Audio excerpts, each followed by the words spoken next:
The conference room was all glass walls, door, even the goddamn table. Everything was on display. Gavin liked it that way. He said it made things transparent. What it actually did was echo. Every syllable bounced. This is what happens when you overstep. Gavin barked, stabbing a finger at the mock-up on the screen. I told you to follow the script, you freelanced, and now the client's confused. I stood beside the display, arms at my sides, the notepad still open in my hand. A half-written reminder stared up at me. Ask Renee about launch assets. I clarified what the numbers meant. I said calmly. She asked a direct question. You embarrass me. He snapped. Louder now. You think you're smarter than the room. You're not. You're not the lead in there. I am. You follow my lead. Silence followed. Thick and still. Across the table, Renee lowered her pen. Her expression didn't change, but her eyes shifted to me once, briefly, then back to Gavin. I think we're done here, she said. Not rude. Just final, of course, Gavin said, his voice dropping half an octave, smoothing over with corporate polish. I'll have my team follow up on the revised schedule. I closed a notepad, didn't say a word. I turned toward the door, heels soundless on the glass floor, and stepped into the hallway with my spine perfectly straight. In the elevator, I pressed the button for the lobby. Alone, finally. I didn't scream. I didn't cry. I watched the numbers descend and let the cold settle into my hands. It wasn't fear. It was clarity. Do you want to tell me what that was? Gavin asked. 2 hours later in his office. I leaned against the doorframe, arms folded, a faint smile resting on my mouth. I was going to ask you the same thing. He laughed, loud, dismissive. Don't start playing victim. You undermined me in front of $1 million account. She asked for clarification on year-over-year return. And you dove into details she didn't need. She's the client, Gavin. She needed them. His jaw twitched. You're not the face. Your background, strategy. Stay in your lane. I've been carrying this campaign since day one. You didn't even read the Q3 metrics until this morning. He stood, slowly, palms on his desk. You're replaceable. Don't test how fast. I stepped inside, closed the door gently behind me. You think this is about ego? I think it's about control. And you just showed me you're not team material. I nodded once. That's clear. He sat down again. Smug, glad we're on the same page. I walked to the window, looked out over the city, then turned back to him. Do you even remember what you said in there? I said what needed to be said. You raised your voice. In front of a client because you put me in that position. No, I said, voice low. You put yourself there. I just didn't bail you out this time. He smirked. You're good at making things look clean, but you're not irreplaceable. That's the second time you said that, I said. It's starting to sound rehearsed. His smile faltered. What do you want, an apology? No, I said. I want a record of this conversation. He blinked out. I tapped my phone. In my hand, screen still glowing. You've been speaking freely. I've been recording. His face went blank. That's illegal in this state. One-party consent. I paused. It's a habit I picked up after last year's performance review. You're bluffing. I hit stop and played the last 20 seconds back. His voice filled the room, tinny and unmistakable. You're not team material. He stood again, now uncertain. You're playing a dangerous game. No, I said. I'm just tired of the rules only applying to the rest of us. In the break room later, I stood by the window with a mug I hadn't sipped from. Renee walked in quietly, jacket folded over her arm. I was looking for you, she said. I turned. You found me. She came to stand beside me. That meeting shouldn't have gone that way. No. I agreed. I've worked with your team for over a year. I know who drives the work. I didn't respond. I watched the street below. Watched people crossing the intersection, unaware of anything but the signal light. Renee slid something from her pocket. A small, embossed card. If you ever want to talk, she said, off the record. I took it without looking. Why? Because you didn't flinch. I've been yelled at before. Not like that, she said. Not where it echoes. I turned to her. Finally, her gaze was steady. Not pitying, just certain. I appreciate it, I said. She nodded once and walked away out at my desk. I sat without turning on the monitor. I opened the top drawer, took out the company handbook, and flipped to the HR section. Then I opened my inbox. Subject, client meeting follow-up from Gavin. Trent time to 14 p.m. H's tone was composed. Action items, next steps, a weak attempt at professionalism stitched over raw ego. He wanted a paper trail. Fine. I hit reply. Gavin, thanks for your follow-up. I'll review the campaign revisions and confirm alignment with Renee's team. Also, I'd like to schedule time with HR. Let me know when you're available. Me attached the audio file. Unlabeled, then I slid Renee's card into my coat pocket and stood up. The elevator doors opened soundlessly. I stepped in, alone again, the glass Walls didn't follow me down. I sat cross-legged on the hardwood floor, back against the sofa, laptop open, screen light bleeding into the dark. One window cracked, cold air on my cheek. The silence didn't press it. Observed inbox, sent folder, contracts, notes, the Q2. Launch brief with my comments and track changes. The Q3 deck with Gavin's name at the top and my work beneath every slide. My phone buzzed. Gavin, let's put today behind us. Big week ahead. Your ideas were solid, just needed framing. Appreciate your passion. I stared at it. Framing.passion.bullshit. I typed. Me noted. I didn't send it. Instead, I opened the folder labeled 2023_pitches. Then another. Prelim_budgets_2022. There they were, my templates, my cost projections, my timelines. All rewritten, restamped, rebranded. In his voice, I clicked open the February call recording. Just background audio from a weekly sync. Gavin rambling to the client about our holistic capture strategy. He was reading it verbatim off a slide I built, with a typo he hadn't even noticed. You remember that call? I said aloud to no one. The laptop didn't answer. My phone rang. Blocked number. I let it go. It rang again. I answered. Hello? Silence. Then, it's late, I know. Gavin's voice, lower, softer, calculated. What do you want? I wanted to clarify earlier. I didn't mean to snap. Tensions were high. You yelled. I raised my voice. He said carefully. Because I needed to regain control of the room. You lost control of yourself. A pause. You're taking this personally. You're right. I am. You're too smart for this. That's new, I said. You usually save that line for Renee. He laughed once. Come on. Is there a reason you called? Just don't let one rough day ruin what we've built. You're important to the team. I looked around my apartment. The half-dead plant by the sink, the heel still by the door. I'll think about it. Good, he said. Get some sleep. He hung up. I opened the oldest document I had on him. Trumpio_exec overview.docx. I wrote it 2 years ago. Full rewrite of his LinkedIn. He never even thanked me. Just send it straight to the board. Then I pulled up the campaign tracker. Redline notes everywhere. All mine, no initials, no credit. I closed the laptop, went to the kitchen, poured a glass of water, left it untouched. Back on the floor, I grabbed the manila folder from under the couch. Gavin's original sketches from the Serena pitch. A mess, diagrams like spider webs, misspelled names. I cleaned them, rebuilt the whole arc. The client loved it. You make me look good, he'd said, laughing. You're like strategic Windex. I'd laughed too. Back then, I thought. We were a team. At 1:17 a.m., I called his bluff. Why did you yell at me today? He answered immediately. You're still up. Answer the question. He hesitated. You challenged me. In front of Renee, she asked a question, and you answered it in a way that made me irrelevant. You felt threatened. I felt undermined. Same thing. Do you want to fight about this or fix it? I want to understand what I'm fixing, I said. Your reputation. Your insecurity? You're twisting it. No, I said. I'm untwisting it. He went quiet. Then, lower. You've changed. No, I said. You just stopped pretending I mattered. You do matter. Then why are you always the one in the room when the deals close? You're not ready for that kind of visibility. I exhaled. There it is. I'm trying to protect you. You're trying to protect your ceiling. And I've hit it a beat. You should get some rest. He said. I'm wide awake. At 2:03. I found the file I hadn't meant to save. Draft_exec notes_March 22 to double quotes his speech. My writing, annotated, polished, personalized with stories he barely remembered living. I highlighted a line. Leadership means absorbing. Heat so your team can move forward without fear. I copied it, pasted it into a blank page, sat staring at it. Then I wrote underneath. Funny how heat always rolls downhill. By 3 a.m., the sky started shifting. I heard the city beginning to stir. Somewhere, lights flicked on, delivery trucks reversed.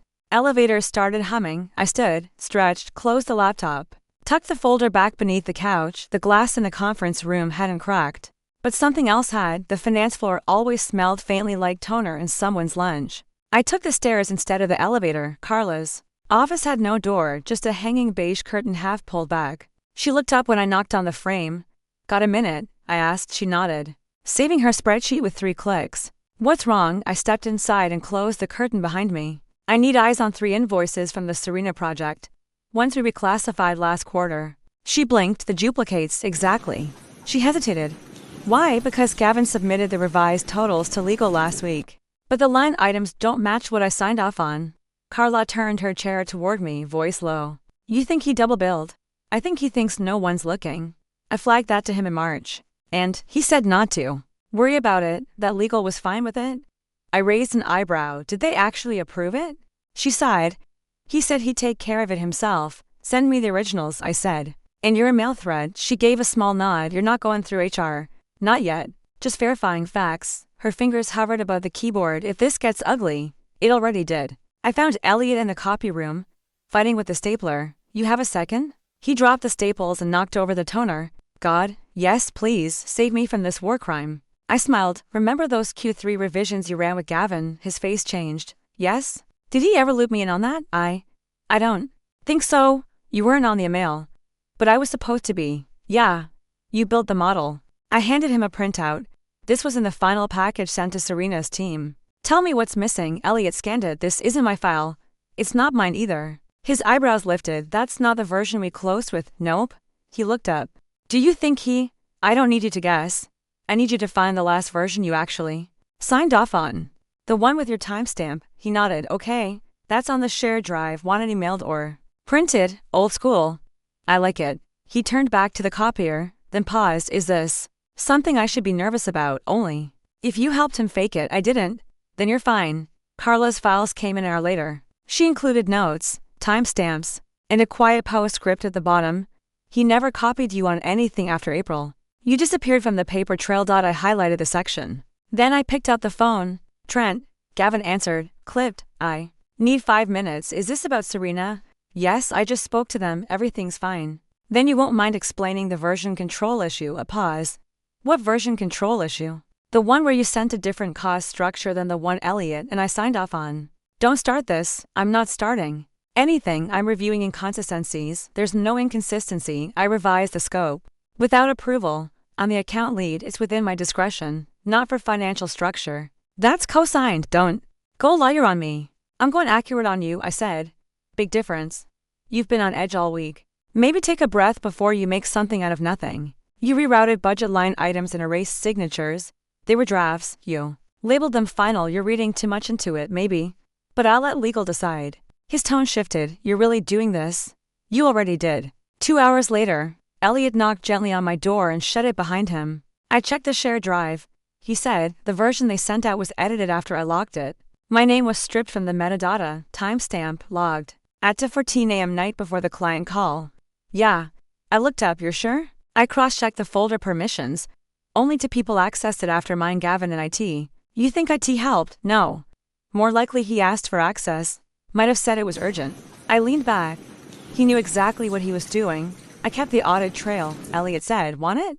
Send it to my personal account, label it receipts. He hesitated. You think he'll find out I helped? He'll guess. But he won't prove it. Elliot's hands tightened. I don't want to lose my job. You won't? You're sure? Because I'm not leaving you behind by 5. Carla texted. Check your inbox. Redline comparison. Complete. I opened it to contracts. Her side by side. Gavin's altered version had inflated totals, merged codes, and stripped contributor sections. I replied.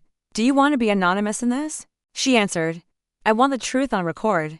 I've worked here 9 years. I'm done folding. At 6:03 p.m. Gavin called again. You've been busy. So have you. You're blowing this way out of proportion. Define proportion. I fixed some formatting. That's it. You rerouted $6,000 in service hours. They were accounted for. No. Gavin, they were hidden. You really want to take this path? You already did. His voice tightened. You're not going to win this. I don't need to win, I said. I just need to prove it. He laughed. Flat. You think people care who built the spreadsheet? I think people care who signed the wrong one. Be careful. I am, I said. More than you ever were. I logged out, shut down my computer, and slipped the printouts into a folder marked truth. Silence never meant I wasn't watching. It meant I remembered everything. The coffee machine in finance clicked and groaned like it had something to confess. Carla stood beside it, stirring tea with the kind of stillness that meant she knew I wasn't there for caffeine. I walked over slowly, no rush. I held out a file. Folder? Hey, I said. Quick favor. Can you double-check these vendor forms against the queue to log? She glanced at the folder. These already cleared, I know. Just tying off a few internal audit points. Gavin's request. She raised one eyebrow but took the folder without a word. I also need the Serena wire confirmations, the ones Gavin approved last month. She gave a faint nod. I'll have them this afternoon. I smiled. Thanks. Carla, I turned to leave, then paused. Oh, can you include the associated approval chains? Her hand paused on the folder. Of course. At lunch, I found Elliot in the hallway by the vending machines. You're smiling, he said. It's been a productive morning. Productive? As in normal or strategic? Both. He leaned against the wall. Should I be nervous again? You're always nervous, fair? I pulled out my phone. I need access to the payment authorization queue from last quarter. That's a Gavin level clearance, I know. Just flag the ones with amounts above 25. He blinked. There are a lot. Even better. Elliot looked around, voice low. What are you looking for? Patterns. What kind of patterns? The kind Gavin thinks no one notices. Back at my desk, I opened the approvals. Carla had just sent. There it was, vendor invoices billed twice under separate codes. Slight variances in vendor names. Same routing numbers. Carla's email followed 30 minutes later. Subject, vendor approvals, per your request attached were screenshots. Most listed Gavin's name. One had mine. Forged for the misaligned digital signature I never created. I called her Carla. This one stated, May 3rd, my approval? Yes, I was out that week, I remember. But it cleared under my sign-off, I noticed. Why didn't you say anything? I wasn't sure it wasn't authorized. You thought I was signing things off books. I thought maybe you and Gavin had an understanding. I laughed once. Dry. We don't, well, she said quietly. Now I know. I caught Elliot at the printer, pulling out a stack. You're good at cross-indexing files, right? I asked painfully. Could you match these vendor payments against the original contract schedules? He frowned. What am I looking for? Anything that doesn't add up. He flipped through the pages. These codes look recycled. They are. His brow furrowed. This could be real trouble, only if it's ignored. He looked at me carefully. Are you planning to? I'm not planning anything. But if you were, I'd be doing it quietly. Gavin passed by my desk just before 3. He paused. Hey, he said. Everything good? Great, I said.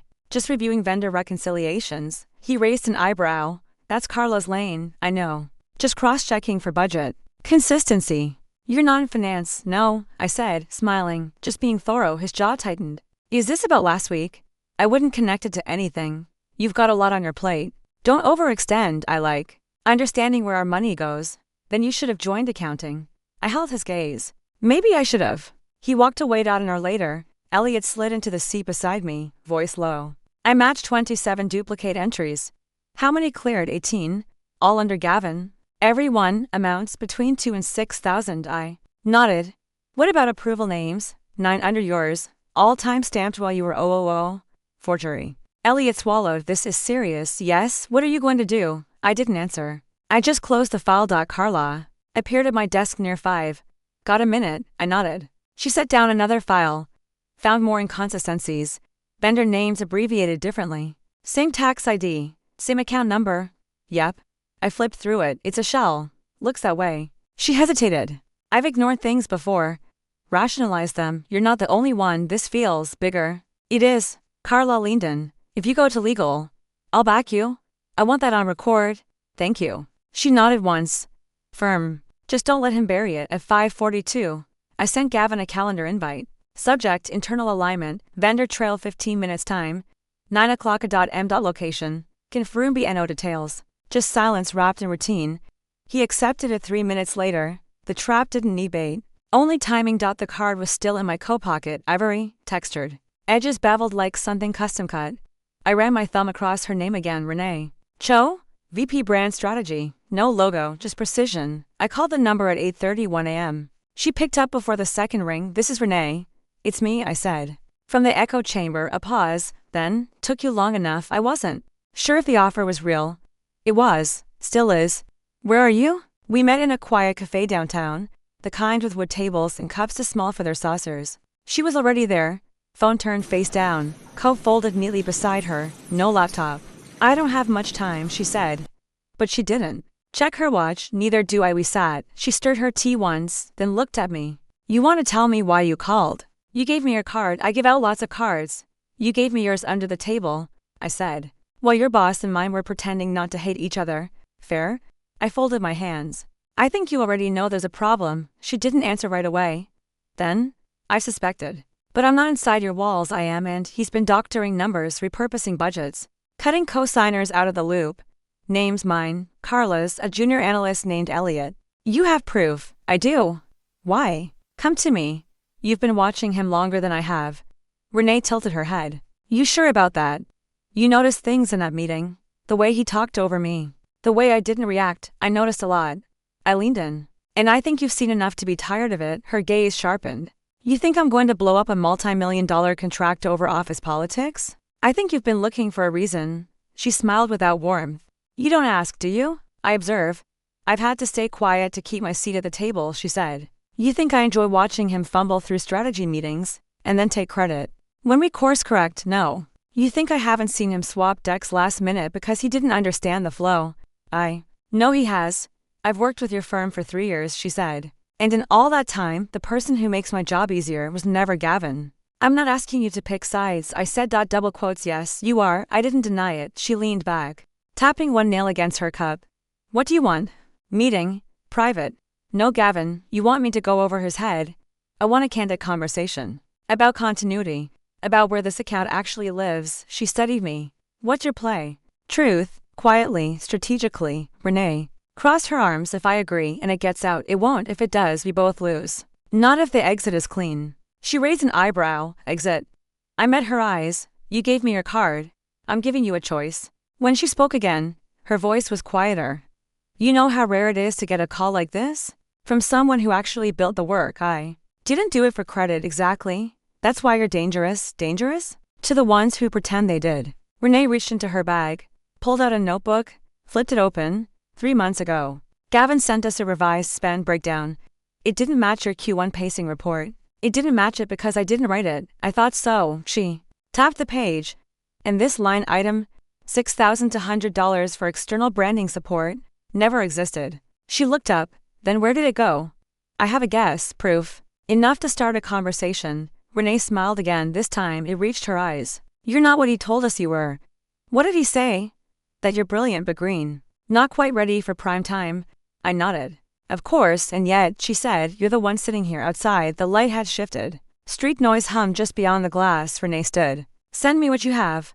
Personally, she slid a second card across the table. A different number. Handwritten. I'll set the meeting. With who? My coup. I folded the card into my palm. I'll be ready, I said. She nodded once. I believe you. The hotel cafe smelled like citrus polish and corporate secrets. I arrived first. Took a seat near the windows. Back to the room, neutral ground, no logos, no eavesdropping. Renee entered 5 minutes later, crisp black blazer, no makeup, just eyes that already knew too much. Thanks for meeting me, I said. She sat across from me. No handshake this time. You brought it. I slid the folder across the table, no label. Just contents. She opened it, skimmed vendor names, line items, duplicate codes. One invoice signed with my name, dated while I was out of the country. Her brow creased. You're certain? I had flight receipts, calendar logs, witnesses, and HR. Not yet. She closed the folder, rested her hands on top of it. Why me? Because you know how these games are played. I do. You've seen him deflect, redirect, dilute. Yes, so you'll recognize what this is. Renee tapped a finger against the folder. You want this to become a scandal? No. Then why give it to me? I'm giving you the truth. Do what you want with it. You're not asking for a job. I shook my head. I'm asking for nothing. That's unusual. I know. She studied me. You're not new to this, are you? I'm just done pretending it's not happening. A server came by. She ordered an espresso. I asked for hot water and lemon. When we were alone again, she leaned forward. Tell me how long this has been going on. For quarters, maybe. Longer. I only noticed when I found a missing signature. Yours, I nodded. Then I looked at everything, and he had help. He had access. She exhaled. I always knew there were cracks. He never read the briefs, never asked questions that made sense. He didn't have to. I answered them for him. Renee looked down. We've kept the account with your firm out of habit. Familiarity, I know. But it's grown. Thin, it's grown dishonest. She looked back up. Why stay this long? Because I thought it was temporary. I thought I was building something, and now I see what I was building it under. Her expression softened. He ever take credit to your face? Not directly. Worse, then? Yes. She lifted the cup when it arrived, took one sip, set it down again. You didn't come here to vent. No. You came to transfer weight. Exactly. She tapped the folder again. What happens if I act on this? You shift the narrative, and if I don't, nothing changes until it does. Her jaw flexed. You've already made your decision, haven't you? Yes, and you're not scared. I'm furious. That helps. Renee smiled, faint and tired. I remember that feeling. I thought you might. She leaned back. I once presented a campaign a male colleague built from my strategy. He read it word for word from the script I wrote. When I corrected a metric mid-presentation, he said, "Let's not get into the weeds." I didn't move. I smiled, nodded. Afterward, he thanked me for being a team player. "What did you do?" I waited. Then I took his next client. We held each other's eyes. She reached into her bag, pulled out a plain notepad, jotted down a name and time. Maiku. Tomorrow morning, discreet. Just me. Yes, I took the slip. Thank you. Renee's voice lowered. You're not wrong, I know. But you're not done, either. I'm just getting started. She closed the folder, stood, and slid it back toward me. Keep it, she said. For now. Bring it tomorrow. She paused. I'd forgotten what resolve looks like. Then this meeting's already been useful. Renee gave a single nod, then walked away. The out-of-office reply was short. I'm currently out on medical leave and will return next week for urgent matters. Please contact Gavin Trent. That was it. No explanation, no auto-forward. Just absence. By day 2, I had 23 emails from Gavin. The first one was polite. Subject, urgent queue for follow-up. Can you confirm if you send the revised metrics to Serena? Can't find your final version. Loop me in ASAP. I didn't. Answer, the second was less polite. Need those files now. Where did you save them? Please respond. This is holding things up. Then he CC'd Carla. Then Elliot. By day 3. He CC'd the entire strategy alias on Thursday. Carla texted. He asked me to pull the old decks, said yours weren't where they should be. They're in the drive under final _ revised _ Serena. Same. As always, I told him that. He said check again. Let him check. He's escalating. Wants a call with legal. Let him. She didn't reply. But an hour later, Elliot sent me a photo. A Slack message on his screen. Gavin, need you to rebuild the Q3 Roy model. M's files are locked. She's unreachable. Elliot's caption, still urgent. I replied with a thumbs up emoji. Friday morning. I sat in my apartment in sweatpants, stirring honey into tea, watching my inbox balloon from a safe distance. Every subject line was a flare. Client deadline. Where is the rollover proposal? We need to talk. You are jeopardizing this. Akunth messages went unread. I set up a filter and let them flow silently into a folder labeled noise. At noon, my phone rang, blocked number. I answered anyway. This is Gavin, he said. You're really not coming in? I'm on leave. You didn't tell me. I didn't need to, he exhaled. You've put us in a difficult position, have I? The clients are waiting. There are things only you can clarify. I agree, so clarify them. No, a pause. This isn't the way to handle things. Then how would you recommend I handle forged approvals? That's not what this is about. It's exactly what this is about. Then say it to my face. Not yet. He lowered his voice. You're making a mistake. I've made worse. What do you want from me? Nothing, I said. That's what silence means. By day 5, he called HR. Lydia left me a voicemail. Hi, just checking in to see if you're planning to return next Monday. We've gotten a few concerned messages. No rush. But let me know you're okay. I texted her back. I'm fine. I'll return on schedule. No further details. Silence, properly used, is not absence. It's presence with teeth. Friday night, Carla called. He's unraveling. Good. He tried to run across department sink this morning. No prep, just talking in circles, and people noticed. Someone asked where you were. He said you gone rogue. I laughed. That's new. Then he snapped at Elliot. In front of Serena's junior team. Did Elliot respond? Didn't need to. Renee was on the call. I paused. She was. Didn't say much. Just took notes. Of course she did. Later that night, another voicemail. Gavin's voice, low and clipped. If you think you can ice me out and walk away clean, think again. You're not as protected as you think. I played it twice, then saved it to a folder titled Exhibits. Saturday morning, I picked up a burner notebook from the corner store, wrote down every time-stamped threat, every shift in tone, every veiled consequence. Wednesday, 3:16 p.m. This is holding things up. Thursday, 10:42 a.m. She's unreachable. Friday, 11:05 p.m. You're not as protected as you think. They weren't just words. They were patterns. Sunday afternoon. I met no one, called no one, said nothing. I drank coffee in silence, and when the week ended, I printed out everything he'd sent. 23 emails for voicemails. One message from his personal Gmail titled Let's Clear the Air. I didn't open it. I filed it. Silence isn't surrender. It's strategy. Room for C had no windows, no view, no glass, just a table for chairs, and beige walls designed for forgetting. I placed the folder in front of me and waited. Lydia entered first, sharp suit, polite expression, neutral energy. Morning, she said. Thanks for making time. I had some to spare, she said. We've received several emails regarding your recent absence. Gavin's expressed concern. I'm sure he has. Would you mind helping us understand what's going on? Noah Sykes walked in. Tie loosened. Legal pad in hand, sorry. Caught in the stairwell with a junior counsel in existential crisis. I offered a tight smile. Sounds contagious. He pulled out a chair, settled, let's begin. I opened the folder and slid to documents across the table. This is my formal resignation, effective immediately. And the supporting documentation behind it. Lydia didn't touch them yet. You're resigning. Now? Yes, without a conversation. This is a conversation. Noah picked up the second document. Flipping pages slowly. Timeline, signatures, metadata. That's thorough. I try. He held up one sheet. This forged signature is yours. Yes? You were out of the country on that date? Confirmed through travel receipts and timestamp logins. And this invoice sent to a shell vendor, double billed. Under the separate project codes, I flagged it 3 weeks ago. Lydia exhaled. Why come forward now? Because silence ran its course. Noah kept reading. This implicates Gavin directly. I don't speculate, I document. He raised an eyebrow, strategic phrasing. I prefer accuracy. Lydia finally lifted the resignation letter. Why not bring this to HR sooner? Because you've processed 3 harassment reports in 12 months and settled each quietly. That's not public record, no. But it's in the building. She pressed her lips together. This is a serious allegation. It's not an allegation, it's a record. Noah looked up. You understand that this will trigger a formal inquiry? I expected to. You're naming specific people. He said.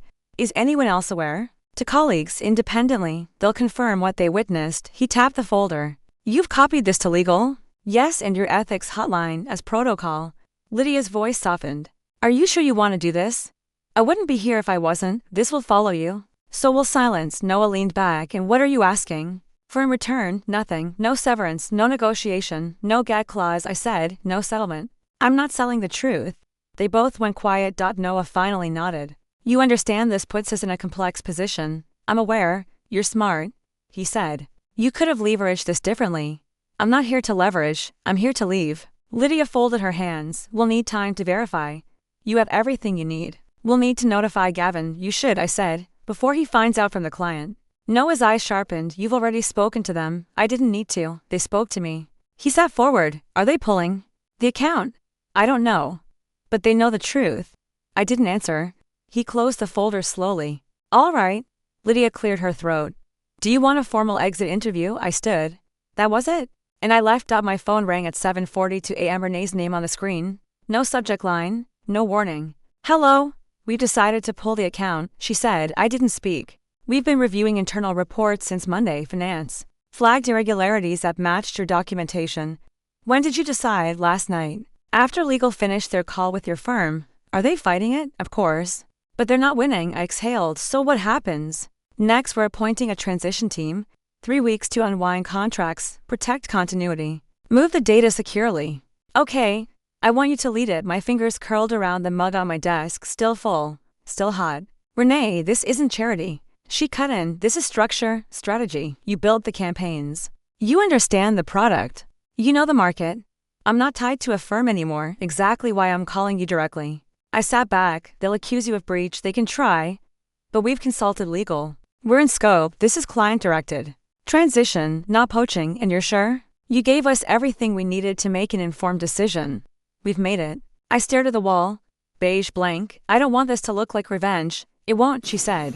It'll look like standards. Silence stretched. You want this, don't you? She asked. Yes. Then take it. We met that afternoon in her office, not the conference room, not neutral ground, her space. Clean and spare with a view that said permanence. Here's the proposal, she said, handing over a slim folder. Title, pay, scope, timeline. Our board approved it this morning. I flipped it open. Every line crisp, thoughtful, fair. You don't need to sell me, I said. I already said yes. Renee folded her hands. Then let's be clear. This isn't a handout. You're not a rescue, you're a decision, understood. I want the transition clean, no drama, no leaks. I don't do drama, I know. I closed the folder. Will I be meeting with their legal? No, our GC is handling that.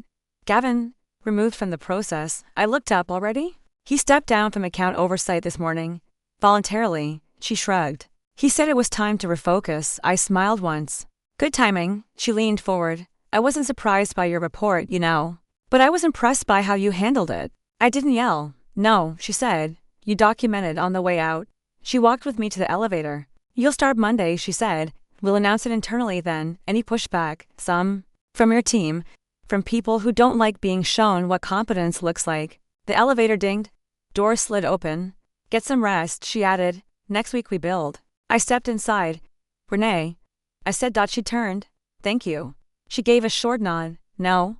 Thank you. Gavin kept his office door shut now, blinds drawn, no more pacing phone calls or performative laughter. Just silence and the low hum of controlled damage. I didn't need to see his face to know what it looked like. I came in to sign the transition documents. Carla met me in the lobby. Lydia's with legal all morning, she said. Noah's quiet. That's never a good sign. She handed me a visitor badge. Gavin's calendar says internal alignment. All week. I raised an eyebrow. She lowered her voice. HR launched the audit. Off-site team came in Monday. Did they ask you anything? Everything. And Elliot? Same.